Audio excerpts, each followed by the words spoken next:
자, 애터미 사업은 성공할 수 있는 객관적 조건을 갖추고 있어요. 분명히 갖추고 있습니다. 그런데 다 성공 못해요. 그럼 누가 성공하고 누가 실패하느냐? 끝까지 버티는 사람은 성공하고 중도에 포기하는 사람은 실패합니다. 요즘 TV 광고도 나오죠? 성공의 반대는 실패가 아니라 포기이다. TV 광고 좀 자세하게 보세요. 그 계속 나와있죠. 포기가 성공의 반대예요. 자, 그럼 PPT를 보면서 하나하나 좀 설명하도록 하겠습니다. 빅비즈니스입니다. 이거요, 어떻게 월 소득이 5천만 원인 비즈니스가 스몰 비즈니스입니까? 빅 비즈니스예요. 빅 비즈니스에서 성공하려면 그에 상응하는 기회비용을 지불하지 않고는 절대 하지 못합니다. 어떻게 5천만 원이 공짜로 들어옵니까? 5천만 원이 들어올 수 있는 코스트, 기회비용, 오퍼튜니티 코스트를 지불하지 않으면 그게 안 들어와요. 뭐 영감탱이가 돈 버는 얘기를 안 하고 뭐 알아듣지도 못하는 얘기를 하나? 기회비용이라는 게 이런 겁니다. 스카이 대학을 가기 위해서는 고등학교 때 뭘 해야 돼요? 열심히 공부해야 돼. 다시 말하면 영화관에 가고 싶은 것도 안 가고, 그게 코스트라는 거예요. 코스트.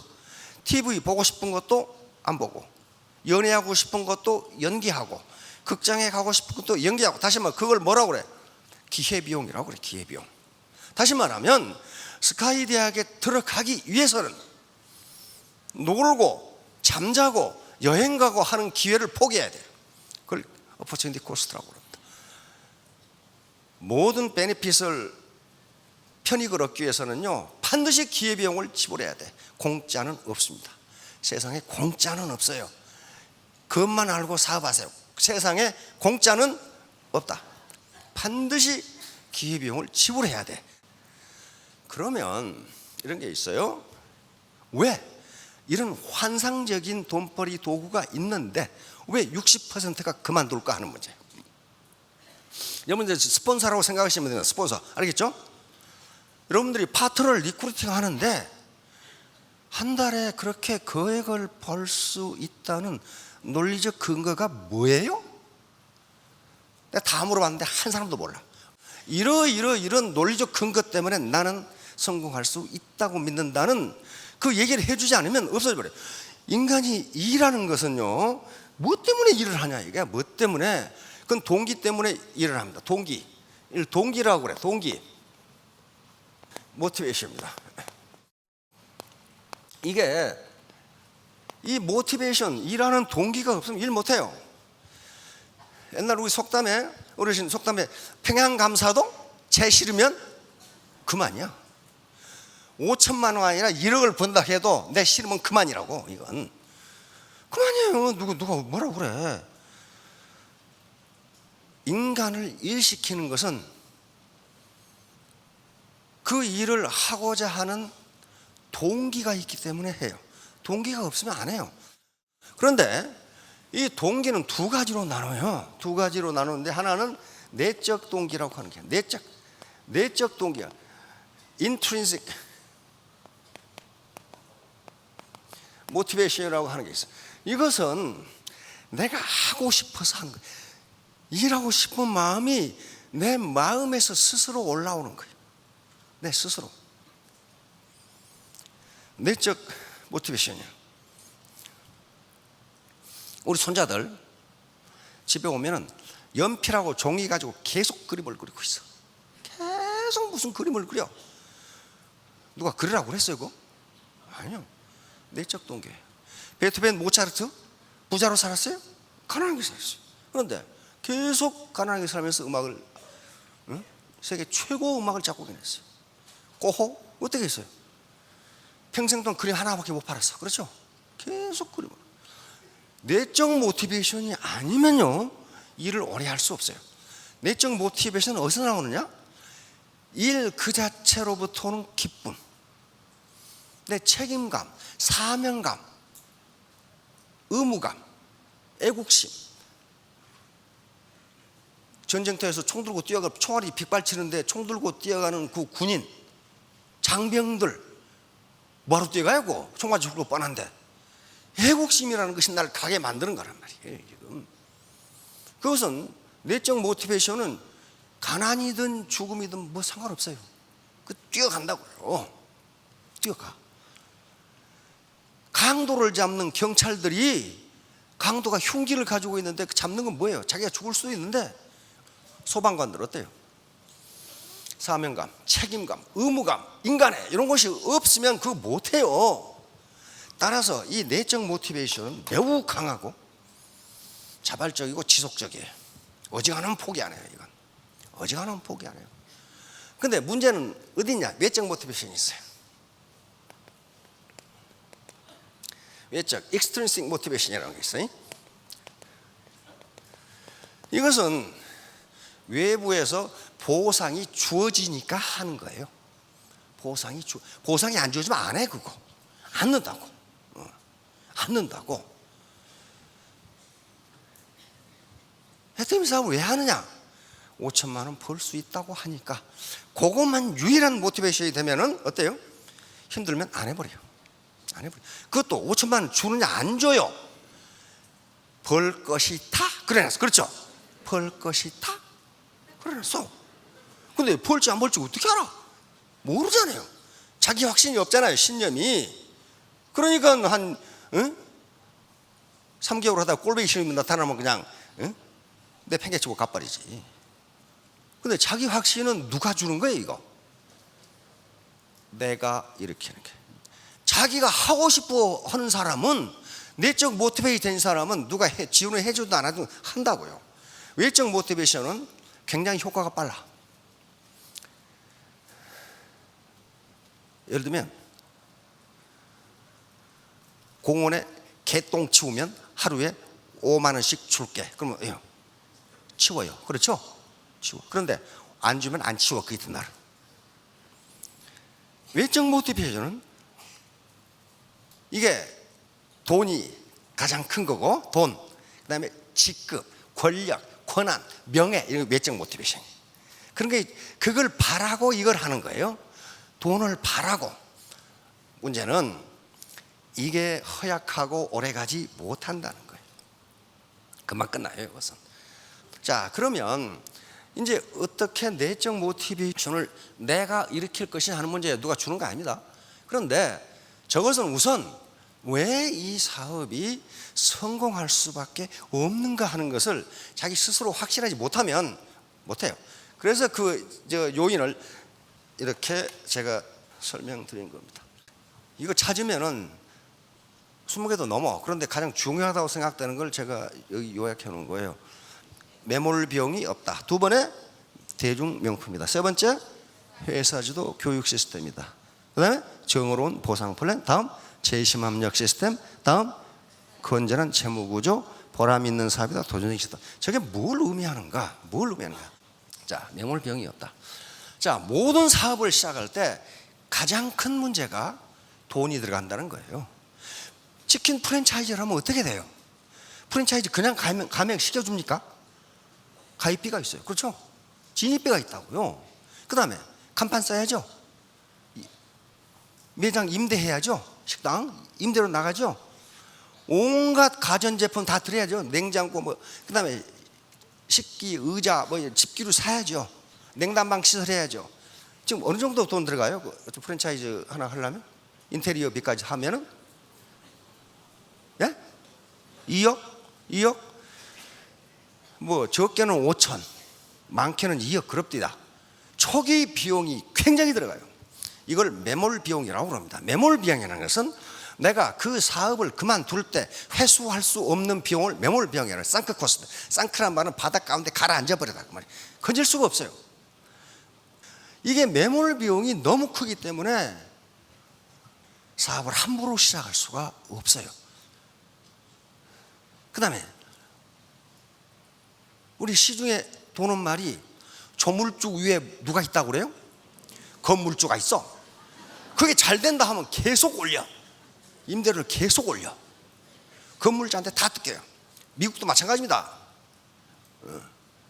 열심히 부부간에 하루에 막 16시간 일을 하는데 돈 좀 벌어. 그러면 건물주가 뜯어가. 다시 말하면 애터미 사업은 이런 진입비도 없고 소비자로 등록하건 사업자로 전환하건 그게 전환비도 없어요. 그리고 월간 유지비도 없어요. 월간 유지비라는 게 다른 다단계 해보신 분 많이 계실 거예요. 한 달에 일정 이상의 제품을 사지 않으면 수당을 안 줘버려요. 그러니까 자기가 필요 없는 물건이 베란다에 쌓여. 산처럼 쌓여. 이거 애터미는 그게 없어요. 그러니까 돈을 벌고 안 벌고는 차후 문제예요. 에? 우선 손해가 없어야 돼. 손해가 없다 그 말이에요. 두 번째, 대중명품. 이게 메시지라고 그러는데, 대중명품이라는 게 품질은 명품 수준인데 가격은 대중 수준이다 그 말이거든요. 근데 이 말은요, 얼핏 보면 뭐 그럴듯한데 이거 자체 모순이야. 자체 모순. 이 말이 성립하지가 않아. 왜? 대중적인 것은 명품이 아니고 명품은 대중적이 아니에요. 루이비통, 구찌 뭐 그런 거 있잖아요. 미국 가도 루이비통이나 구찌 매장은 못 들어가게 해요. 구경 못하게 합니다. 줄이 밖에 딱 길게 서 있고 문이 잠겨 있어. 누구만 들어가? 살 사람만 들어가요. 살 사람만. 그것도 대규모 들어간 것이 3명 정도 들어가. 난 구경하러 갔다가 괜히 쫓겨났다니까. 어? 루이비통이 어떻게 생겼는지. 다시 말하면 명품은 대중적이 아닙니다. 대중적인 명품이 아니에요. 그런데 애터미에서 이걸 자랑스럽게 생각하는 것은 두 단어를 합성했는데 성공했다는 거예요. 퀄리티가 높으면서 가격은 싸게. 이렇게 하는 데 성공해요. 다시 말하면 이게 무슨 소리냐면은 지금 쓰고 있는 생활 필수품을 애터미 제품으로 바꿔 써도 뭐가 없다? 손해 없다. 손해 없다. 만약에 가격이 비싸면 문제가 돼요. 그런데 또 퀄리티가 떨어지면 문제가 되는데 고퀄리티의 저가격이기 때문에 현재 쓰고 계시는 생필품을 바꿔 써도 뭐가 없다? 손해가 없다. 그 말이에요. 손해가 없다. 자, 그래서 대중명품이기 때문에 손해가 없다. 세 번째는 회사 주도의 교육 시스템. 그럼 다른 다단계는 어떻게 해요? 그 다른 다단계 갔다 오면 많을 거예요. 거기는 그룹 비즈니스를 합니다. 자기 라인별로 교육을 해. 라인별로. 그러니까 앞으로 남고 뒤로 믿죠. 모든 교육, 모든 이런 시스템, 장비, 영상 장비, 임대하는 것을 그 그룹이 다 내야 돼. 다 내야 돼. 자, 그러면 어떤 문제가 생기냐면요. 리더십이 강하고 교육을 잘하는 리더의 아주 그룹의 리더가 있어요. 그 그룹은 승승장구예요. 그렇죠? 근데 그런 것들이 좀 서투른 그룹은 어때요? 죽어가 나중에 없어져 버려요. 이렇게 되면 동반성공이라는 애터미의 철학이 성립이 안 돼요. 많은 그룹과 흥하는 그룹이 정해져 있다 그런 거예요. 나중에 다 흡수되고 소멸해버려요. 회사 주도의 교육 시스템은 그래서 동반성공, 다 같이 잘 먹고 잘 살자는 애터미의 철학을 위해서는 이렇게 하지 않을 수가 없어요. 그래서 반팽이도, 애터미에서는 반팽이도 성공한다 그런 말이 나오는 거예요. 개인 교육을 못해도 인류 강사들이 교육을 해준다 그런 말이죠. 해준다. 근데 반팽이는 바보가 아닙니다. 늘 얘기하는데 반팽이는 하프 스마트, 절반쯤 스마트한 사람이에요. 바보, 풀은요, 지가 똑똑하다고 그만 부리는 꼴통이 바보예요. 볼테르가 얘기했죠. 자기가 똑똑하다고 생각하는 인간은 천하의 바보다 그랬거든. 천하의 바보다. 자, 그러니까 회사 주도의 교육 시스템이라는 게 대단히 중요해요. 이게 아무것도 아닌 것 같은데요. 대단히 중요해요. 이래야만 동반성공이 가능하게 돼요. 자, 다음 정의로운 보상풀. 우선 무한단계, 무한누적. 다시 말하면 각 A사나 모든 다단계에서는 자기가 혜택을 받을 수 있는 다운라인이 정해져 있어요. 몇 단계까지. 그 이상 들어와 봐야 자기 파트너 아니에요. 그런데 우리는 1000단계도 가능하다. 1000단계. 특징적인 게 상한선을 정해놨어요. 상한선. 월 5천만 원 이상은 안 됩니다. 지금 임페리얼 마스터들은요, 양쪽으로 월 2억이 맞아. 근데 다 넌 당신은 5천만 원만 가져가. 이들은 다 내려주는 거예요. 그래야 다른 사람도 많이 나눠올 수 있지 않느냐. 이걸 우리는 애터미는 정의라고 봤기 때문에 그렇게 보상 플랜을 만들어 놨다는 거예요. 자, 다음 제20압력 시스템. 이것도요 어마어마한 시스템입니다. 이렇게 여기 지금 전 라인 사장님들이 다 오셨는데 한꺼번에 낳고 교육을 한단 말이에요. 누가 누구 라인지를 몰라. 이게 아니면 절대로 고소득이 불가능합니다. 애터미에서 배가 시스템, 소득이 하다 보면 나중에 2배로 늘어나요. 계속 2배로 늘어가. 2배로 늘어날 수 있는 이유가 제20압력이 아니면 안 돼요. 예를 들면 대만에, 타이완에 라인이 굉장히 많아요. 왜? 우리 스폰서들이 다 가서 했으니까. 그러면 그룹 비즈니스를 하려면 각 그룹의 리더들이 대만 가서 교육을 하려면 다 가야 돼. 그렇죠? 다 가야 돼. 그러면 시간 낭비, 노력 낭비, 돈 낭비. 그렇죠? 그런데 제20압력 시스템이기 때문에 자기 라인에 관계없이 리더가 한 사람이 가서 같이 교육하면 돼. 그렇죠? 얼마나 시간과 돈이 절약돼요. 얼마나. 지금 국내에서도 마찬가지야. 울산에 있다. 울산에 라인이 많아요. 회사에서 교통 정리를 해줘. 이번에는 누가 가고 그럼 그 사람 하나 가면 어때요? 다 교육을 해주고 온단 말이에요. 그러니까 돈과 시간이 몇 분의 1로 절약되는 거예요. 그런데 이걸 왜 하라고 그러냐면 집단지성 때문에 그렇습니다. 집단지성. 초유기체.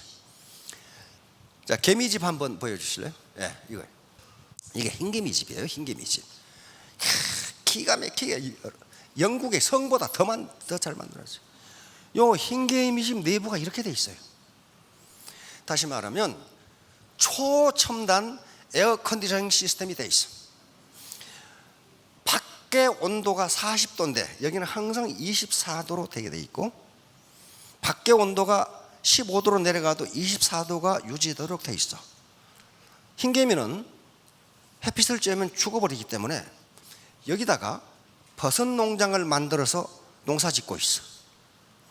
그러면 이런 에어컨디셔닝 시스템을 어떻게 만들었을까 하는 거예요. 학자들의 연구에 따르면 개별 흰개미는 이런 지능이, 이런 지성이 전혀 없습니다.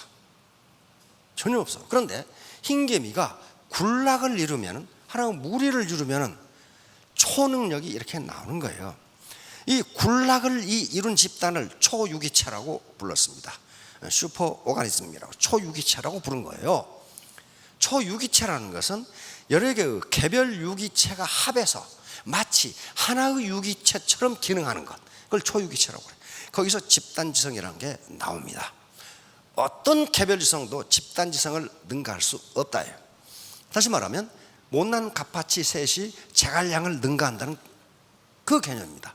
그러면 이게 지금 짐바브웨 수도에 있는 이스트게이트 쇼핑센터인데 요걸 보고 지은 거예요. 요 쇼핑센터 주인이 난방이나 냉방을 하지 않고도 온도가 일정하게 유지되는 쇼핑센터를 지어주세요, 이렇게 요청을 했단 말이에요. 건축가에게. 피어스라는 건축가인데 처음에 거절했다가 가만히 이 건축가가 생각해 보니까 흰개미집 그렇게 지으면 되네, 이걸 이렇게 옮겨 놓은 거예요. 그러니까 그 더운 아프리카에서 항상 실내 온도가 24도로 유지되는 거예요. 이게 전기를 안 쓰고도. 이게 집단지성이라고 하는 게 집단지성. 도대체 그러면 학문적으로, 이론적으로 집단지성은 무엇 때문에 일어나는가? 그 문제예요. 지금까지는 우리가 IQ라는 것으로 인간의 머리를 측정을 했습니다. 근데 IQ가 맞지 않다는 건 이미 밝혀졌어요. 많은 연구에 의해서 IQ는 인간의 성공과 아무 관계가 없다, 이 결론이에요. 이제. 그런데 하버드 가드너라고 하는 하버드 대학교, 지금 아마 초등학교 선생님들, 중학생 선생님들 그 이론을 할 거예요.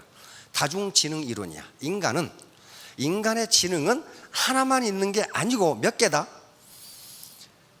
8개다. 인간이 지능이 8개다. 근데 하나가 지금 실험 중에 있어요. 근데 아직 그게 밝혀지지 않아서 0.5개에서 8.5개다 이렇게 나와 있어요. 자, 그런데 가드너 박사 연구에 따르면 어떤 인간도 이 9개의 지능을 다 가질 수가 없어요. 갈 수가 없어. 아무리 많아도 3개 이상 못 가죠. 말도 잘하고 수학도 잘하고 음악도 잘한다, 그럴 수 있단 말이에요. 그러나 어떤 사람도 다 지능을 가질 수가 없어요. 그런데 이 세상은 그 9개의 지능이 다 필요하다는 거예요. 그런데 라인을 갖고 와서 이게 초유기체가 되었어. 마치 한 라인처럼 행동하면, 한 사람처럼 행동하면은 그 9개의 지능이 다 합해질 수가 있다는 거예요. 거기서 집단지성이 나옵니다. 컬렉티브 인텔리전스라고 나온단 말이에요. 그래서 재심 합력 시스템이 그렇게 중요한데 가끔은 그걸 위반하는 사람들이 있어요. 위반하는 사람들이 있어 재심 합력이 안 되게 만들어. 그게 소수가 그럽니다. 그건 그 사람 잘못이 아니고 지금까지 교육을 그렇게 받아왔기 때문에 그래요. 현재 모든 조직은 군대 조직부터 회사 조직부터 피라미드 구조입니까? 원통형 구조입니까? 피라미드 구조입니다. 모든 조직은 이렇게 피라미드 구조입니다. 피라미드 구조는요, 이렇게 되니까 예를 들면 부장 자리는 하나인데 그 부장 자리를 노리는 과장은 5명이야. 5명. 그러면 하나만 올라가니까 나머지 4명은 어때요? 떨어져야 돼요. 그렇죠? 이게 피라미드 구조고 상대평가 시스템이에요. 예를 절대평가 시스템은 원통형 구조예요. 다시 말하면 매월 승급식을 하는데 승급식에 세일즈 마스터, 그 다음에 다이아몬드 마스터, 샤론 마스터 승급하는 사람이 똑같아요? 들쭉날쭉이에요. 그렇죠? 왜? 절대평가니까 그래요. 그 자격을 가진 사람은 수에 관계없이 승급시킨다. 자격 안 된 사람은 하나도 없어도 승급 못 시킨다. 그렇단 말이에요. 그러니까 전부 다 여기서 다 만나게 돼 있단 말이에요. 절대평가니까. 당신이 그 자격을 갖췄으면 상대평가가 아니라 누가 누구보다 낫고 못하고가 아니라 그 자격을 갖췄다면 다 올라간다. 수에 제한이 없어요. 그래야 재심 합력이 가능한 거예요. 자, 다음 회사의 건전한 재무구조. 이건 뭐냐면은 이게 아무것도 아닐 것 같은데 매우 중요합니다. 애터미 회사는요, 빚이 제로예요. 빚이 없어. 그 거짓말인지 아닌지 공정거래위원회 사이트에 가서 확인하세요. 트리플 A급이에요. 신용등급이. 그러면 만약에 회사가요, 어떤 회사든지 매출이 10%가 떨어지면 유동성에 문제가 생겨요. 유동성이라는 게 현금의 흐름이죠. 자금의 흐름. 어떤 거대 기업도 매출이 30%가 떨어지면 유동성 이익이 가요. 왜? 은행에서는 저 회사 관찰하기 시작해. 그렇죠?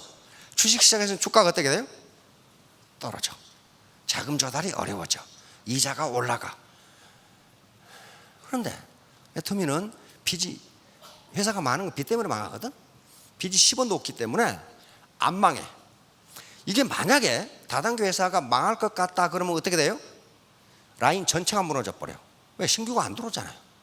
그래서 최악의 경우에도 내 수당이 날아가지 않는다. 손에 없다. 자기가 쌓아놓은 PV 수당 못 받을 염려 없다. 보람 있는 사람. 인간은 천금을 준다 해도 보람이 없으면 못합니다. 인간은 아무리 쉬어도 보람 없는 일은 못한다예요. 그건 심리학자들이 실험에 의해서 일주일을 못합니다. 보람 없는 일은. 자, 돈이 벼락부자가 될 수 있는 방법이 있어요. 뭐가 있어요? 마약, 매춘, 도박, 밀수. 근데 그건 보람이 없어. 보람이 오래 못해. 한탕 하고 말지. 로또 오래 못합니다. 다시 말하면 애터미 사업은 보람 있는 거예요. 왜? 당신에게 손해를 끼치지 않는다. 소비자에게 손해를 끼치지 않는다. 퀄리티 높은 제품을 값싸게 판다. 당신이 그걸 바꿔 써도 당신의 손해 없다. 진입이 없다. 유지비 없다. 이걸로 생표를 바꿔 쓰면 가게에 도움이 된다. 그리고 당신이 원하기만 한다면 이걸로 짭을 할 수 있다. 이 보람이에요. 보람이에요. 자, 다음 도전적인 사업이다. 챌린징 비즈니스예요. 이게 쉬어 빠진 사업은요 오래 못합니다. 그리고 보람이 없어요. 도전적이기 때문에 할 만한 거예요. 도전적이기 때문에. 히말라야에 뭐하러 올라갑니까? 아무나 올라가면 그거 올라가요? 아유. 히말라야의 도전을 내가 이겨내면 히말라야 등반에 성공합니다. 그렇죠? 그 히말라야의 도전을 내가 극복하지 못하면 못해요. 애터미 마찬가지예요. 애터미가 나에게 도전해와. 날마다 속을 뒤집어 놓는 파트너, 스폰서. 집에 갔다 하면 남편은 다리를 분지러 온다고 그래. 아무 생각도 없는 고모는 왜 그걸 하냐고 또 물어. 그 도전이에요, 전부 다. 그 도전을 이겨내야 된단 말이에요. 도전을 이겨내면 성공해요. 이겨내지 못하면 실패합니다.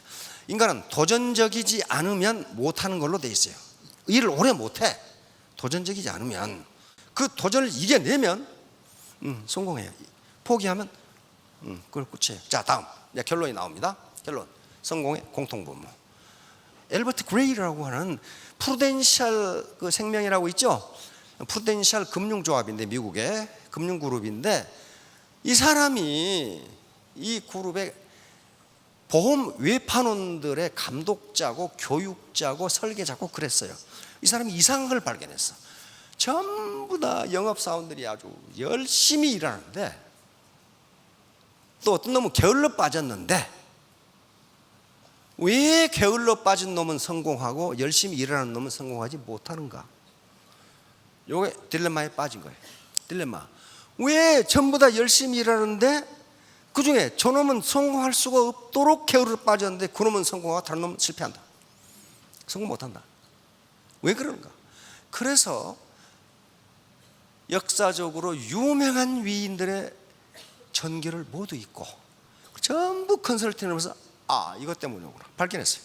그게 바로 The Common Denominator of Success, 성공의 공통분모예요. 어떤 분야에서 무엇을 하건 성공하는 사람은 이게 있구나 하고 찾아낸 거예요. 자, 같이 읽어봅시다. 성공한 사람은 실패한 사람들이 하기 싫어하는 일을 하는 습관을 들여왔다. 물론 그들도 하기 싫은 건 마찬가지다. 다만 하기 싫은 마음보다 목표를 달성하는 마음이 크기 때문이다. 이게 지금 연설인데 이 연설이 나온 게 1940년이에요. 1940년대 이게 아주 센세이션을 일으키면서 그 뒤로 스티븐 코비라든가 하는 사람들이 모두 이 사람의 연설을 듣고 자기개발 서적을 쓰기 시작합니다. 그거예요. 성공하는 사람은 실패하는 사람이 하기 싫은 일을 습관적으로 한다. 물론 그들도 하기 싫다. 그러지만 내가 정해놓은 목표를 달성하고자 하는 욕망이 더 크기 때문에 그 하기 싫은 일을 하는 것이다. 그 연설에 뭐라고 되어 있냐면은 사람들은 자기가 하기 싫은 일을 하려고 할 때 오히려 가난 쪽을 택한다는 거예요. 아이고 그건 꼭 돈 많다고 행복한가? 그러면서 그걸 합리화시킨다는 거예요. 아이고 내 꼴 보기 싫은 그 인간 보느니 차라리 가난하게 살지. 연설 내용이 그게 있어요. 그런데 그건 뭐냐면은 자기가 성공을 하겠다고 하는 모티베이션이 안에서 우러나오지 않아서 그렇다 이 말이에요. 그거 하면 성공한다는 거예요. 자, 자동차왕 포드가 일찍이 다단계가 생길 줄 알고 이 명언을 해놓은 것 같아. 함께 온 것이 시작이고 Keeping together is progress. 계속 함께하는 것이 발전이고 Working together is success. 함께 하는 것이 성공이다. 어떻게 포드는 다단계를 미리 알고 이렇게 해야지. 오늘 함께 오신 분들 시작입니다. 계속 함께하면 발전이고 함께 일하면 성공입니다. 3년 5년 후에 모두 성공하시기 바랍니다. 감사합니다.